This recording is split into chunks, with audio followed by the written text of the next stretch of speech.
yushrik billah, hakika huyo anayemshirikisha Allah, innahu man yushrik billah, hakika huyo anayemshirikisha Allah subhanahu wa ta'ala, anakuwa ametenda dhambi kubwa.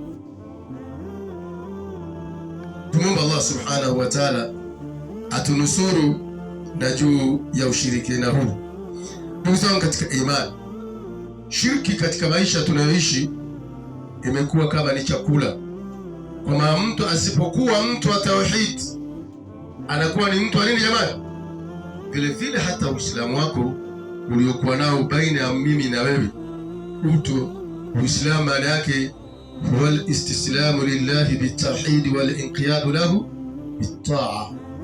Uislamu ni kujisalimisha Allah kwa kumnyenyekea na kumtii, lakini kule mwisho wal khulus min ash-shirk. Muislamu hapasi kuwa ni mshirikina, hapasi kuwa ni katika genge la watu ambao wanavaa mahirizi, wanavaa vitu ambavyo kwa itikadi kwamba vinawalinda aliyakuwa wao ndio wanavilinda. Mtu amevaa hirizi ameitundika ndani ya gari lake, amevaa hirizi ameivaa ndani ya nguo zake, lakini wakati huu hataki watu waione, kujua kwamba hirizi hii haina kheri juu yake. Kwa hiyo Muislamu, tumuombe Allah subhanahu wa ta'ala atujalie tusife katika maisha ya shirki wa tauhid. والتوحيد الله عز وجل هو أعظم المأمورات التي أمر الله بها، والشرك بالله هو أعظم منهيات التي نهى الله عنه. قال الله تعالى أسمى التوحيد kumpwekesha Allah subhanahu wa ta'ala wa a'zam ma'murat, ni katika amri kubwa sana ambayo mimi na wewe inabidi tuweze kuitekeleza. Allati, amri hiyo ambayo amara Allah biha, Allah ameamrisha kwayo.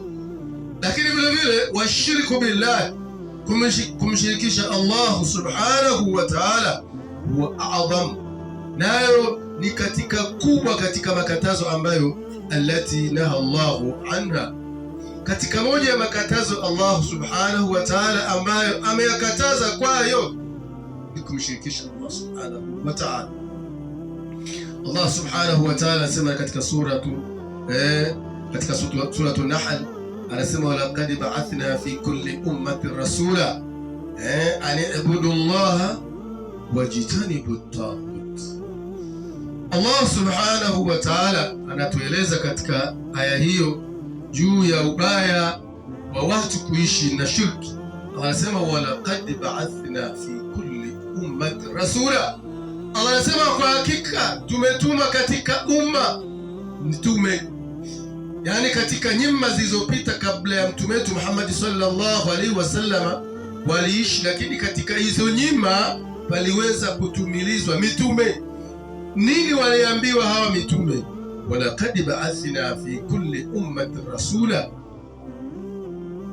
an ya'budu Allah, waliambiwa watu hawa wamwabudie Allah, wajitanibu at-taghut, na wajiepusha nini jamani na taghut. Taghut ni kile ambacho kimechukua nafasi ya Allah, kimechukua nafasi ya kuabudiwa, ziwe ni sheria, awe ni mtu, iwe ni mifumo. Utasikia ni sheria za taghut, mifumo ya kitaghuti inachukua mamlaka ya upweke wa Allahu subhanahu wa ta'ala. Kwa hiyo waliambiwa kitu cha kwanza waepukane na taghuti na vitu vinavyoenda kinyume na la ilaha illa Allah, wamwabudie Allah subhanahu wa ta'ala.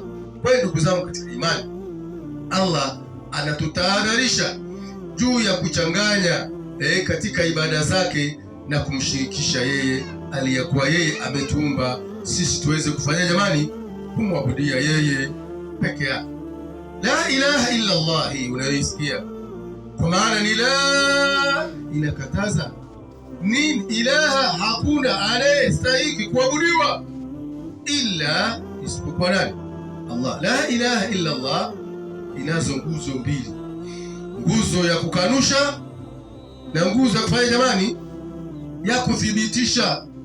Ndio maana Muislamu akiingia katika dini ya Uislamu anatamkishwa kiapo hicho, akili kwamba hakuna apasaye kuabudiwa kwa haki, lakini vile vile athibitishe sasa anayestahili kuabudiwa kwa haki ni nani? Ni Allahu subhanahu wa ta'ala.